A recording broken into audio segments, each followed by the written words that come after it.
Agora sim, vamos agora bater um papo aqui com o professor Roberto Dumas, professor de Economia Internacional do INSPER, ele que já está aqui para falar com a gente. É sempre muito bom aqui conversar com o senhor, professor. Muito obrigada, seja sempre muito bem-vindo. Obrigado, Débora. Obrigado, Isa. Sempre um prazer estar aqui com vocês. Bom dia. Professor, eu gostaria de continuar repercutindo um pouco o PIB, né, que saiu hoje pela manhã. Quero entender um pouco da sua avaliação, a avaliação desse resultado. Era um dado importante que a gente tinha aqui para hoje, né? Não dá para poder a gente deixar de falar e repercutir um pouco. Veja, era mais ou menos o que a gente esperava, mas eu não acho que isso vai ser sustentável. Ou seja, se você pegar year over year, o crescimento do PIB foi 1,7%, e se você pegar quarter over quarter, alguma coisa ao redor de 1,1%, o mercado esperava 1,2%. O que puxou melhor o PIB aí, o que foi positivo, foi a parte de serviços, que ela ajudou bastante. Por quê? Por causa do fim do lockdown. E, felizmente, isso daí, o fim do lockdown, e também serviços respondem por 63% do nosso PIB. Então, é bom que esse fim do lockdown, ou a flexibilização do lockdown, flexibilização do uso de máscara, etc., acaba o pessoal, serviços prestados à família, etc., acaba subindo. Pelo lado da demanda, o consumo também subiu um pouquinho, subiu 2,2%, mas isso daqui, que é importante deixar claro, é como a gente diz, é uma pancada só, muito provavelmente. Por quê? Porque você foi liberado o fundo de garantia para aposentados, pensionistas, etc., e a liberação do 13º também para aposentados e pensionistas, alguma coisa assim. E também o serviço, é como a gente sempre disse, nós estávamos num consumo represado. Esse consumo represado, de uma certa maneira, de uma hora para outra, bom, acabou com o lockdown, todo mundo começou a viajar. Então, provavelmente, isso acaba arrefecendo no terceiro, no quarto trimestre, porque eu não vou ter essas benesses, e nem posso ter para sempre essas benesses, que a gente já falou aqui várias vezes, que você não pode ficar dando esses benefícios, que aí você estoura, se é que existe algum teto de gastos ainda, você estoura o teto de gastos. Agora, o que impactou negativamente, deixa eu até pegar aqui, pedir para, se vocês puderem colocar o gráfico para mim, a tabela. O que impactou negativamente, obrigado. O que impactou negativamente pelo lado da demanda foi a formação bruta de capital. Aí, como vocês estão vendo, investimentos que eu grifei, que caiu 7,2% ano a ano, e se você pegar em relação ao trimestre anterior, quarter over quarter, trimestre a trimestre, caiu 3,5%. Por que caiu? Veja, macroeconomicamente, você tem uma equaçãozinha, sem querer entrar no economês, que é o seguinte: investimento depende de duas coisas. Primeiro, taxa de juros. Puxa, mas a taxa de juros saiu de 12 e está indo para 14. Está indo para 12,75, vai para 13,75, é quase 14%. Então, o custo de oportunidade diminui. Você começa a pensar antes de investir com uma taxa de juros que pulou de 2 para quase 13, 14%, etc. E o outro lado também, que é a variável autônoma da equação do investimento, que é a confiança no futuro. Não quer dizer que a gente esteja desconfiado no futuro. Quer dizer que nós estamos num momento de incerteza. Por quê? Eu não sei quem vai ser o próximo presidente. É Lula ou Bolsonaro? É como a gente sempre diz, nós como economistas, nós não estamos nem aí quem vai ser. A gente coloca preço nas coisas. Lula é um preço, Bolsonaro é outro preço. Eu sei fazer uma análise, um business plan, uma análise de planejamento com Lula e sei fazer com Bolsonaro. Agora, enquanto eu não sei quem vai ocupar a cadeira ou vai continuar ocupando a cadeira, o que você pensa como investidor em formação bruta de capital? Dá para esperar até o ano que vem para saber quem vai ser o presidente? Porque eu consigo precificar e fazer as premissas do meu business plan. Porque pelo menos eu vou saber quem vai sentar. É que a gente sempre brinca, eu não sei quem vai ser o ministro do meio ambiente. Se eu não sei quem vai ser o ministro do meio ambiente, como é que eu vou fazer uma hidrelétrica? Como é que eu vou fazer uma termoelétrica? Pode ir ter uma guinada de 180 graus ou ficar a mesma coisa. De novo, não é proselitismo e, como economista, a gente fala, nós botamos preço em qualquer coisa. Tanto Lula como Bolsonaro, a gente coloca preço. O que não dá para colocar preço é incerteza. Então, como eu não sei quem vai ser, provavelmente esse foi a força motriz junto com o aumento da taxa de juros, que fez a formação bruta de capital desta queda de 7,5%, 7,3%, e a queda também de 3,5% trimestre a trimestre. Pelo lado de serviços é que é o lado bom, mas isso não vai continuar. A gente pode falar, isso é sustentável? Como nós já falamos outras vezes. Acho muito difícil. Primeiro, que essas benesses não vão continuar, e como também nós já falamos, a restritividade da política monetária, ela vai bater dura no terceiro e no quarto tri. Então, em que pese que você tenha crescido aí 1,7, 1,2, estamos estourando rojões, etc., tal, muito cuidado nessa hora. Nós estamos anabolizados e o impacto da política monetária mais contracionista não chegou no seu nível mais alto. Ela vai chegar no terceiro, no quarto e no próximo ano também. Então, por isso que, para mim, a despeito desse número, que é um número saudável, veja, nós não somos a China, não estamos esperando 3, 4, 5%. Mas tendo um crescimento de 1,7%, está muito bom comparado com o ano anterior. Mas ainda mantenho a minha projeção de que para esse ano dificilmente a gente cresça mais do que 1,2%, 1,3% na melhor das hipóteses, Débora. Não, mas já que você citou ali a questão do teto de gastos, né, algo que você sempre cita ali, que não existe mais teto de gastos, a questão do presidente Jair Bolsonaro, que ainda não oficializou, né, mas parece que ele não vai dar mais aquele aumento de 5%, justamente para não quebrar este teto, né? Ele está avaliando, inclusive, fazer uma mudança ali, colocar um valor a mais no Vale Alimentação, como sempre defendeu o Ministério da Economia. Esse valor, inclusive, ainda não foi definido. Esse vale aí, integrantes do governo alertam que o Bolsonaro sempre pode mudar ideia por conta da lei da responsabilidade fiscal. O governo só tem até o fim do mês, então, para oficializar esse aumento ou não, por isso, então, a pressa. E essa indefinição fez o governo, então, bloquear 8,2 bilhões de reais de verba dos ministérios para cumprir, então, a regra do teto de gastos. Você acredita que Bolsonaro vai tentar mesmo cumprir essa medida? Então, existe ainda o teto de gastos aí no governo? Não tem mais teto de gastos. Isso é uma bobagem. Já rompeu, você está cheio de PEC aí rompendo o teto de gastos. Quando você quer romper, você põe uma PEC, você fala, olha, isso não entra, isso não entra, isso não entra, assumindo que esse Constitutional Amendment, essa PEC, tiro tudo entre os tetos de gastos, estou respeitando o teto de gastos, que nem nós falamos ontem. De jure, você está respeitando o teto de gastos, mas de facto, você já não está mais respeitando o teto de gastos. Então, agora, será que ele vai continuar ainda utilizando esse argumento que vai respeitar esse teto de gasto de aumento, de Auxílio Brasil, auxílio emergencial para as famílias? Isso eu posso até tentar fazer uma tese de investimento. Vamos ver como é que ele se comporta nas pesquisas. Porque se por acaso ele começar a se desidratar ou subir, ou eventualmente acontecer, como nós estamos falando, desidratar, é óbvio que ele vai lançar mão da política do governo de prometer mundos e fundos, porque ninguém quer morrer na praia. Então aí você pode ver, mas você não pode aprovar isso daí. Mas o discurso, a narrativa de que vai aprovar assim que for eleito, ele pode buscar alguns, porque o que, final das contas, o que elege alguém é economia. Não é falar de Petrobras, não é falar de armamento, não é religião. No final das contas, o que envolve, o que acaba impactando mesmo, é dinheiro no bolso. Isso já até na época de Clinton. It's the economy, que acaba impactando uma eleição. E se o Bolsonaro vê que provavelmente no terceiro tri, no auge, no calor da polarização, ele pode perder ou pode ganhar, etc., depende do momento que ele esteja, ele pode lançar de novo esse discurso de que quando ele for reeleito, ele vai aumentar ainda mais o Auxílio Brasil, vai dar mais auxílio para caminhoneiro, vai ser uma festa. Vai ser uma festa.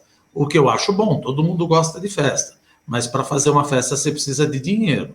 E aquela coisa que a gente sempre fala, para pegar dinheiro, ou você imprime, ou você pede emprestado. Não tem outra maneira. Governo, Tesouro, não cria moeda. Quem cria moeda é o Banco Central.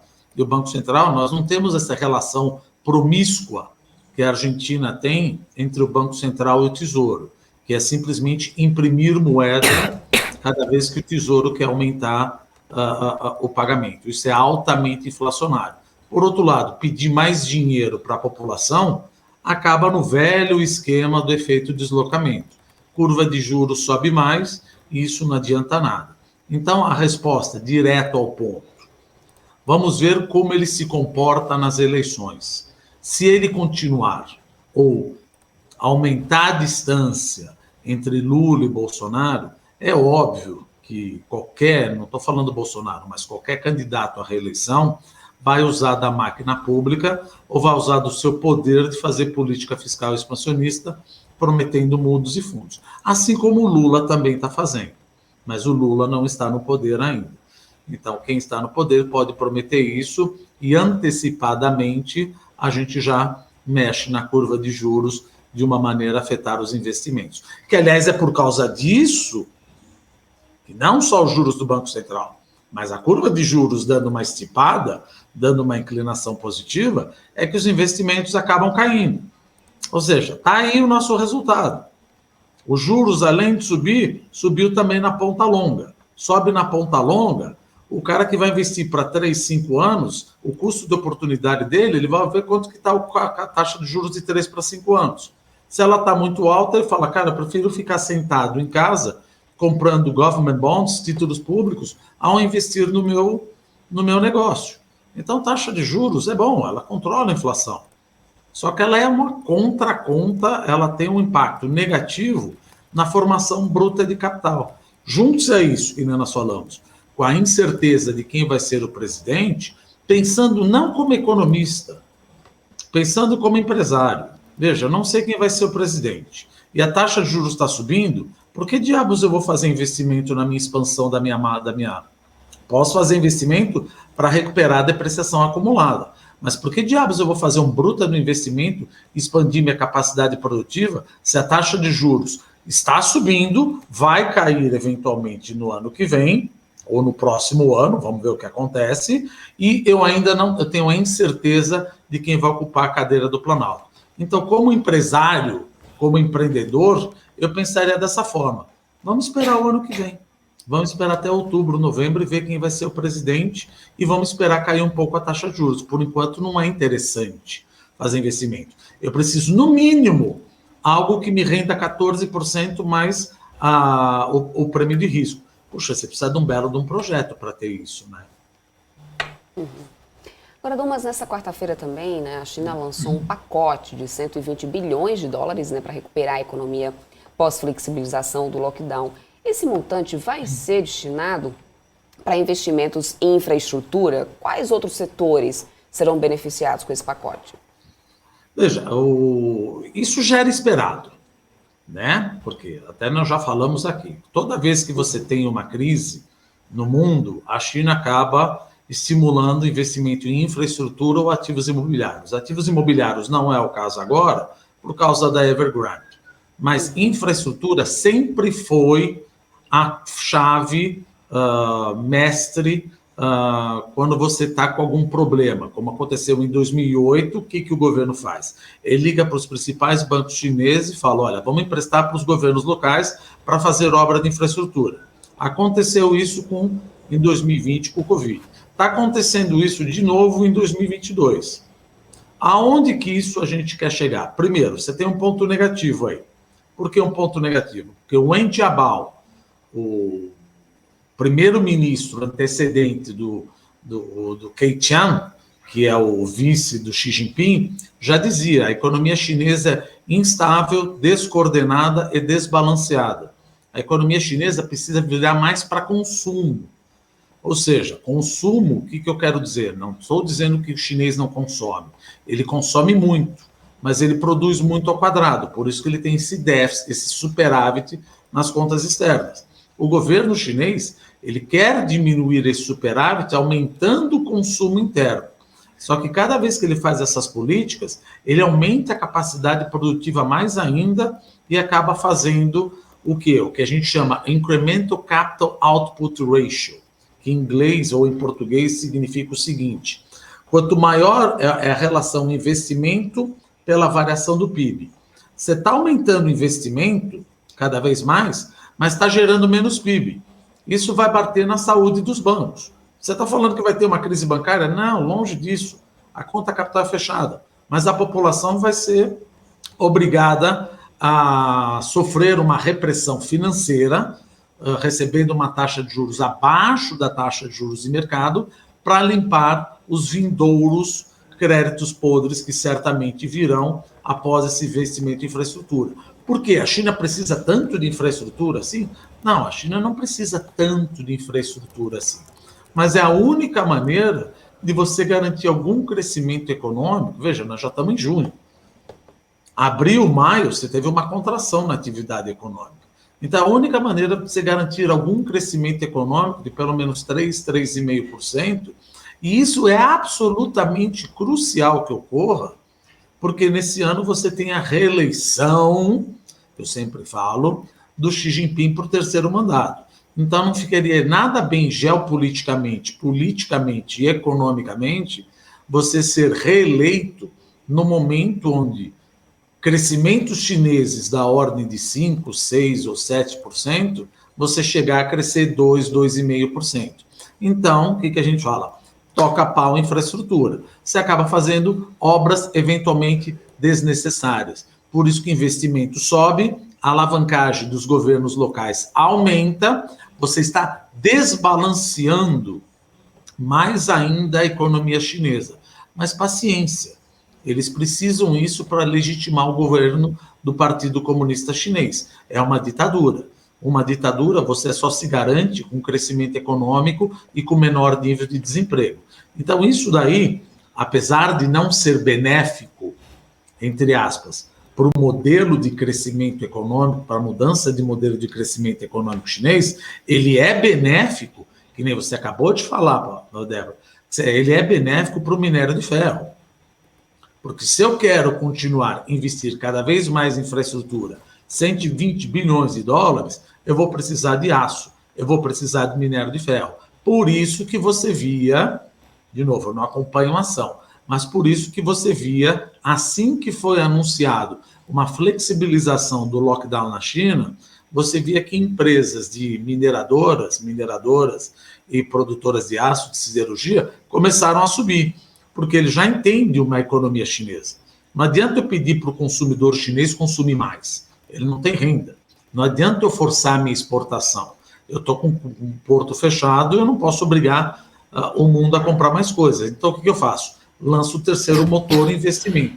Investimento beneficia aço, minério de ferro. Então, resumindo, isso não é bom para a mudança do modelo econômico, de crescimento econômico chinês, que ele quer virar mais voltado para consumo, não é bom, está se desbalanceando ainda mais, porém, é bom para o Brasil pelo lado de commodities metálicas, é bom para o Chile pelo lado de cobre, é bom para a Austrália, e essas moedas podem surtir, e essas empresas que produzem, por exemplo, cobre, aço, minério de ferro, podem se beneficiar. Já estavam se beneficiando.